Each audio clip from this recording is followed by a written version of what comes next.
আসসালামু আলাইকুম। আমি মোহাম্মদ শফিকুল ইসলাম সৌদি হাইল ডিস্ট্রিক্ট থেকে আপনাদের জানাই আন্তরিক ভালোবাসা ও শুভেচ্ছা। কেমন আছেন বন্ধুরা? তো আজকে আবার চলে আসলাম আপনাদের একটি অন্য আর একটি ভূতের গল্প নিয়ে আপনাদের সামনে হাজির হলাম। তো আমি এর আগে ভিডিওতে বলছিলাম যে আমার বাড়ি টাঙ্গাইল ডিস্ট্রিক্ট, ঠিক আছে? তো আমাদের টাঙ্গাইলের যারা লোক আছেন, যারা আমার টাঙ্গাইলের বন্ধুরা আছেন, তারা হয়তো জানবেন টাঙ্গাইলের পশ্চিমে আপনি বেবি স্ট্যান্ড থেকে এই ধরেন 5 মিনিটের রাস্তা হাইটে গেলেই আপনার একটা ওই যারা ওই যে রাস্তা মোচার আছে না, রাস্তাঘাট পরিষ্কার করে, তো একটা কলোনি আর কি। তো ওনাদের মধ্যে যখন লোক মারা যায় ওনাদের নিয়ে ওই মেতর মেতর খোলা যেটা বলে আর কি, মোষ খোলা, আমরা টাঙ্গাইলের লোক যারা সবাই চিনি মোষ খোলা একটা বাউন্ডারি করা আছে।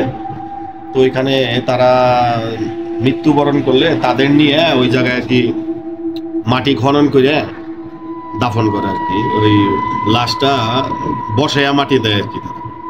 তা আমরা অনেক ছোটবেলা থেকেই দেখছি এরকম, আশেপাশে তখন বাড়ি ঘর ছিল না। তো ওই দিনের বেলায় মনে করেন যে ওই ওখান থেকে আসলে শরীরে একটা মনে করেন যে জারিয়ে গেত। তো মনে করেন যে আমরা ওই ছোট সময় থেকে একা একা যাইতাম না, যদি আসরের আজান দিত না, ওই অনেক জঙ্গল ছিল, ভয়ানক একটি ব্যাপার। মনে করেন দিনের বেলায় মনে করেন যে ওই শিয়ালের যে এইগুলো আছে মানুষের ব্যাট দিত আর কি, খুব ভয়ঙ্কর জায়গা ছিল। এখন তো মনে করেন ডিজিটাল যুগ হয়ে গেছে, মনে করেন ওই যে যে জায়গায় মানুষগুলো দাফন করতো ওটা একটা বাউন্ডারি আছে, আপনার বাউন্ডারি একদম ঘেইসা মানুষ বাড়ি ঘর করছে, সব ওই চর এলাকা থেকে আসছে আর কি। মানে মানুষ আগে ভূত দেখে ডরাইতো, এখন মানুষই মনে করেন এক ধরনের একটা ভূত হয়ে গেছে। আর মানুষকে মানুষ দেখলে মনে করেন যে এখন ভয় পায়, বর্তমান যে দেশের পরিস্থিতি। তো যাই হোক, তো আমরা ছোট সময় থেকেই দেখছি আর কি, ওইখান থেকে আসলে দিনের বেলা আমরা একা যাইতাম না। ওই জায়গায় গেলেই মনে করেন যে একটা বাঁশঝাড় আছে রাস্তার ধারে, ওই অলরেডি ওইখানে আসলেই মনে করেন শরীরটা একদম ঝাড়াইয়া গেত, শরীরের পশমগুলো ঝাড়াইয়া গেত, ভয়ানক কাণ্ড আর কি। তো যারা টাঙ্গাইলের লোক আছেন আর কি তারা জানবেন আর কি। এখন যদিও ডিজিটাল যুগ হয়ে গেছে, তো এখনো মনে করেন যে ওইখানে এই ধরনের মানুষজনদের দাফন করা হয়। হুম। তো মানুষ ওই জায়গায় থাকতে থাকতে আসলে অভ্যাস পরিণত হয়ে গেছে, যেরকম আমাদের কবরস্থানে দাফন করে যেরকম, ওই রকম ওই ধরনের লোক তো ওইভাবে দাফন করে, মানে অভ্যাসে পরিণত হয়ে গেছে। মানুষ ভয় পায় না যদিও, তবে ভৌতিক গল্প আছে ওই জায়গায়, কিছু আছে ইনশাল্লাহ। তো মনে করেন এর আগেও তো বলছি আসলে কোরআনে তো অবশ্যই জিন ভূত আছে, জিন তো অবশ্যই আছে, ভূত বলতে কিছু নাই, আল্লাহ মাফ করুক। তবে তারপরেও কিছু আছে, আমরা আসলে এগুলা থেকে আল্লাহ আমাদের হেফাজত করুক সবাইকে, এইটাই।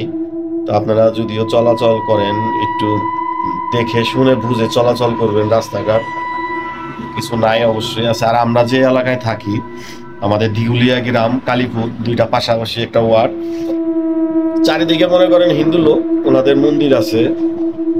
একটা ভৌতিক কাণ্ড আর কি, রাত্রেবেলায় একা চলাচল করা, একটুকা মনে করেন মন্দিরের সামনে দিয়ে হাঁটা চলা, অবশ্যই একটুকা ভিতরে ভয় লাগে। আমরা ছোট সময় থেকে এরকম চলাফেরা করি, কিছু কিছু জায়গা আসলে গেলে ভৌতিক কাণ্ড ভিতরে এমনিতেই চলে আসে, এমনিতেই ওইখান থেকে গেলে মনে করেন কেমন জানি শরীরটা একদম ঝাড়াইয়া যায়।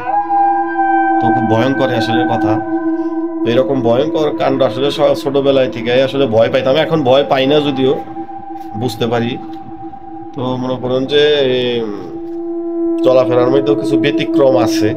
হুম। হুঁশিয়ার মতো চলাফেরা করা আসলে আমাদের দরকার। যাই আছে আমাদের সবার মাথার উপরেই থাক, এটাই কামনা। তো আল্লাহ আল্লাহ জানি সবাইকে আমাদের হেফাজত করে, এরকম দুষ্ট ভূত পিশাচের হাত থেকে যেন আমাদের রক্ষা করে, সেটাই। তো অবশ্যই চ্যানেলটি আমার সাবস্ক্রাইব করে দিবেন। পরবর্তীতে আবার নতুন কোনো ভৌতিক গল্প নিয়ে আপনাদের সামনে আমি মোহাম্মদ শফিকুল ইসলাম প্রবাসী সংবাদ পরিক্রমা চ্যানেলের মাধ্যমে আপনাদের জানাবো ইনশাল্লাহ। সে পর্যন্ত ভালো থাকেন, আল্লাহ হাফেজ।